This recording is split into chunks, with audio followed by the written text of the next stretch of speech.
ಬ್ರಿಟಿಷರು ಭಾರತಕ್ಕೆ ಹೇಗೆ ಬಂದರು, ಭಾರತದಲ್ಲಿ ಇದ್ದಂಥ ರಾಜರುಗಳನ್ನು ಮೂರ್ಖರನ್ನಾಗಿಸಿ ಅವರೊಂದಿಗೆ ವ್ಯಾಪಾರ ಮಾಡೋದಕ್ಕೆ ಅಪ್ಪಣೆಗಳನ್ನು ಹೇಗೆ ಪಡೆದುಕೊಂಡರು, ಕೇವಲ ವ್ಯಾಪಾರಕ್ಕೆಂದು ಭಾರತಕ್ಕೆ ಬಂದಂಥ ಬ್ರಿಟಿಷರು ಅವರ ದೇಶದಿಂದ ನಮ್ಮ ದೇಶಕ್ಕೆ ಬಂದೂಕುಗಳನ್ನು ಸೈನ್ಯವನ್ನು ಕರೆಸಿಕೊಳ್ಳುವಾಗ ಭಾರತೀಯ ರಾಜರುಗಳು ಇದಕ್ಕೆ ವಿರೋಧವನ್ನು ಮಾಡಲಿಲ್ವಾ? ಹೀಗೆ ಇಡೀ ಭಾರತವನ್ನು ಬ್ರಿಟಿಷರು ಹೇಗೆ ತಮ್ಮ ಕೈವಶ ಮಾಡಿಕೊಂಡರು ಅನ್ನುವಂಥ ಪೂರ್ತಿ ಇತಿಹಾಸವನ್ನು ನಿಮಗೆ ತಿಳಿಸುತ್ತೇನೆ. ನೀವಿನ್ನೂ ನಮ್ಮ ಚಾನಲ್ಗೆ ಸಬ್ಸ್ಕ್ರೈಬ್ ಆಗಿಲ್ಲ ಅಂದರೆ ಈ ಕೂಡಲೇ ಸಬ್ಸ್ಕ್ರೈಬ್ ಆಗಿ ಮತ್ತು ಬೆಲ್ ಐಕನ್ ಆಲ್ ಅಂತ ಸೆಟ್ ಮಾಡಿ.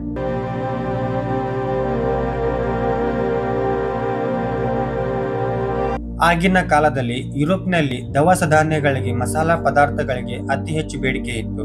ಇದರಿಂದ ಅಲ್ಲಿನ ವ್ಯಾಪಾರಿಗಳು ಬೇರೆ ದೇಶಗಳಲ್ಲಿ ದವಸ ಧಾನ್ಯಗಳು, ಮಸಾಲಾ ಪದಾರ್ಥಗಳು ಎಲ್ಲೆಲ್ಲಿ ದೊರಕುತ್ತೆ ಅಂತ ಹುಡುಕೋದಕ್ಕೆ ಶುರು ಮಾಡಿದರು. ಆಗ 1497ರಲ್ಲಿ ಪೋರ್ಚುಗೀಸನಾಗಿದ್ದಂಥ ವಾಸ್ಕೋ ಡಿ ಗಾಮನು ಮೊದಲ ಬಾರಿಗೆ ಇಂಡಿಯಾಗೆ ಹೇಗೆ ಬರಬಹುದು ಅಂತ ಸಮುದ್ರ ಮಾರ್ಗವನ್ನು ಕಂಡುಹಿಡಿಯುತ್ತಾನೆ. ಹೀಗೆ ಬ್ರಿಟಿಷರಿಗಿಂತ ಮುಂಚೆ ಪೋರ್ಚುಗೀಸರು ಇಂಡಿಯಾಗೆ ಬಂದು ಇಲ್ಲಿನ ಕೆಲ ಪ್ರಾಂತ್ಯಗಳ ರಾಜರುಗಳನ್ನು ಯುದ್ಧದಲ್ಲಿ ಸೋಲಿಸಿ ಮುಂಬೈ, ಗೋವಾ ಮತ್ತು ಮಂಗಳೂರನ್ನು ವಶಪಡಿಸಿಕೊಂಡು ವ್ಯವಹಾರಗಳನ್ನು ಮಾಡ್ತಿದ್ರು. ಈ ರೀತಿ 1500ರಿಂದ 1600ರವರೆಗೂ ಅಂದ್ರೆ 100 ವರ್ಷಗಳವರೆಗೆ ಪೋರ್ಚುಗೀಸರು ಮಾತ್ರ ಭಾರತದಲ್ಲಿ ಇರುವಂತಹ ಮಸಾಲಾ ಪದಾರ್ಥಗಳನ್ನು ತಗೊಂಡು ಹೋಗಿ ಆದಾಯವನ್ನು ಮಾಡಿಕೊಳ್ಳುತ್ತಿದ್ದರು. 1600ನೇ ಇಸ್ವಿಯ ನಂತರ ಬ್ರಿಟನ್ಗೆ ಸೇರಿದಂತಹ ಈಸ್ಟ್ ಇಂಡಿಯಾ ಕಂಪನಿ ಬ್ರಿಟಿಷ್ ಮಹಾರಾಣಿ ಆಗಿದ್ದಂತಹ ಕ್ವೀನ್ ಎಲಿಜಬೆತ್ ಗಳಿಂದ ಸಹಿಯನ್ನು ಪಡೆದುಕೊಂಡು ನೆದರ್ಲ್ಯಾಂಡಿಗೆ ಸಂಬಂಧಿಸಿದ ಒಂದು ಕಂಪನಿ ಜೊತೆ ಸೇರಿ ಪೋರ್ಚುಗೀಸರು ಯಾವ ಸಮುದ್ರ ಮಾರ್ಗದಿಂದ ಭಾರತಕ್ಕೆ ಬಂದರೋ ಅದೇ ಮಾರ್ಗದಿಂದ ಬ್ರಿಟಿಷರು ಈಸ್ಟ್ ಇಂಡಿಯಾ ಕಂಪನಿ ಕೂಡ ಭಾರತಕ್ಕೆ ಬರುತ್ತೆ. ಈಸ್ಟ್ ಇಂಡಿಯಾ ಕಂಪನಿಯವರಿಗೆ ಸೂರತ್ನಲ್ಲಿ ಅವರ ವ್ಯಾಪಾರಗಳನ್ನು ಮಾಡಿಕೊಳ್ಳುವುದಕ್ಕೆ ಅನುಮತಿಯನ್ನು ನೀಡಿದ್ದು ಆಗ ಮೊಘಲ ಸಾಮ್ರಾಜ್ಯವನ್ನು ಆಳುತ್ತಿದ್ದ ಜಹಾಂಗೀರ್. ಇಲ್ಲಿ ನೀವು ಗಮನಿಸಿದರೆ 1500ರಿಂದ 1600ರವರೆಗೆ ಭಾರತದಲ್ಲಿ ಪೋರ್ಚುಗೀಸರು ಮಾತ್ರ ವ್ಯಾಪಾರಗಳನ್ನು ಮಾಡ್ತಿದ್ದರು. ಇದರಿಂದ ಪೋರ್ಚುಗೀಸರು ಭಾರತೀಯರಿಂದ ಅತಿ ಕಡಿಮೆ ಬೆಲೆಗೆ ಮಸಾಲಾ ಪದಾರ್ಥಗಳನ್ನು ಖರೀದಿ ಮಾಡಿ ಅದರಿಂದ ಅತಿ ಹೆಚ್ಚು ಆದಾಯವನ್ನು ಮಾಡಿಕೊಳ್ಳುತ್ತಿದ್ದರು. ಆದರೆ 1600ನೇ ವರ್ಷದ ನಂತರ ಬ್ರಿಟಿಷ್ಗೆ ಸೇರಿದಂತ ಈಸ್ಟ್ ಇಂಡಿಯಾ ಕಂಪನಿ ಮತ್ತು ಡಚ್ ಕಂಪನಿ ಇಬ್ಬರು ಕೂಡ ವ್ಯಾಪಾರ ಮಾಡಿಕೊಳ್ಳೋದಕ್ಕೆ ಬಂದಾಗ ಭಾರತದ ಮಸಾಲಾ ಪದಾರ್ಥಗಳಿಗೆ ಇನ್ನೂ ಕೂಡ ಬೇಡಿಕೆ ಹೆಚ್ಚಾಯಿತು. ಇದರಿಂದ ಈ 3 ಕಂಪನಿಗಳಿಗೆ ಪೈಪೋಟಿ ಹುಟ್ಟಿಕೊಂಡಿತು. ಆಗ ಡಚ್ ಕಂಪನಿಯವರು ಪೋರ್ಚುಗೀಸರ ವ್ಯಾಪಾರಗಳಿಗೆ ನಷ್ಟವಾಗೋ ತರ ಒಂದು ಪ್ಲಾನ್ ಮಾಡಿ ಪೋರ್ಚುಗೀಸರ ವ್ಯಾಪಾರಗಳಿಗೆ ಅತಿ ದೊಡ್ಡ ಹೊಡೆತವನ್ನು ಕೊಡುತ್ತಾರೆ. ಆಗ ಬ್ರಿಟಿಷರು ಈ ಡಚ್ ಕಂಪನಿಯವರ ಜೊತೆ ಒಂದು ಒಪ್ಪಂದವನ್ನು ಮಾಡಿಕೊಳ್ಳುತ್ತಾರೆ. ಆ ಒಪ್ಪಂದದ ಪ್ರಕಾರ ಇಂಡಿಯಾದಲ್ಲಿ ಇರುವಂತಹ ಪೂರ್ತಿ ವ್ಯಾಪಾರಗಳನ್ನು ಈಸ್ಟ್ ಇಂಡಿಯಾ ಕಂಪನಿಯವರೇ ನೋಡಿಕೊಳ್ಳುವುದಾಗಿರುತ್ತೆ. ಈ ರೀತಿ ಬ್ರಿಟಿಷರು ಭಾರತದಿಂದ ಮಸಾಲಾ ಪದಾರ್ಥಗಳು, ಕಾಟನ್ ಮತ್ತು ಸಿಲ್ಕ್ ಇವೆಲ್ಲಗಳನ್ನು ತೆಗೆದು ಹೋಗಿ ವ್ಯಾಪಾರಗಳನ್ನು ಮಾಡಿಕೊಳ್ಳುತ್ತಿದ್ದರು. ಹೀಗಿರುವಾಗ 1664ರಲ್ಲಿ ಫ್ರೆಂಚರು ಕೂಡ ಭಾರತದಲ್ಲಿ ವ್ಯವಹಾರಗಳನ್ನು ಮಾಡೋದಕ್ಕೆ ಬರ್ತಾರೆ.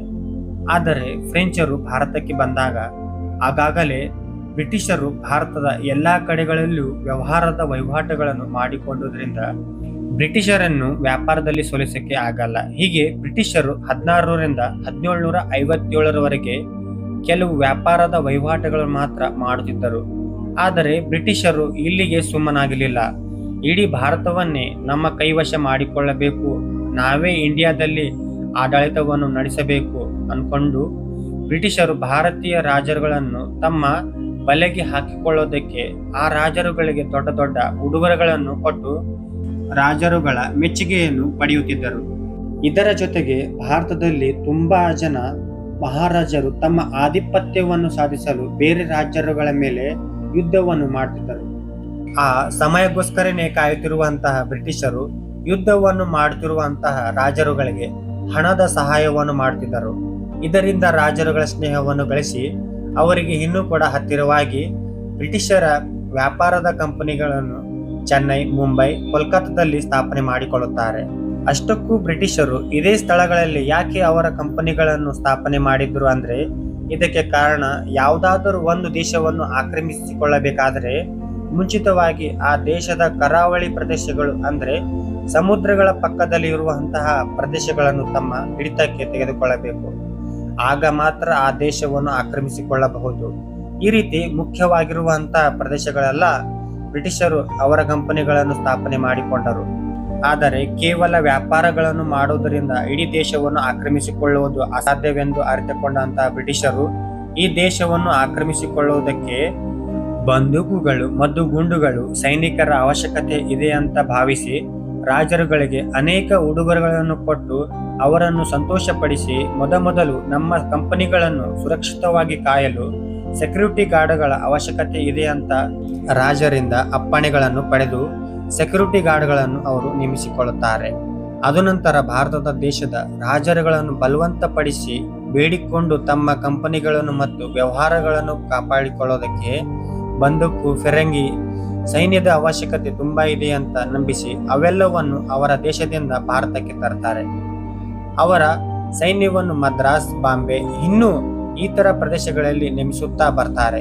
ಹೀಗೆ 1844ನೇ ವರ್ಷದ ಹೊತ್ತಿಗೆ ಬ್ರಿಟಿಷರ ಸೈನ್ಯದಲ್ಲಿ ಲಕ್ಷಾಂತರ ಸೈನಿಕರು ಹುಟ್ಟಿಕೊಂಡಿದ್ದರು.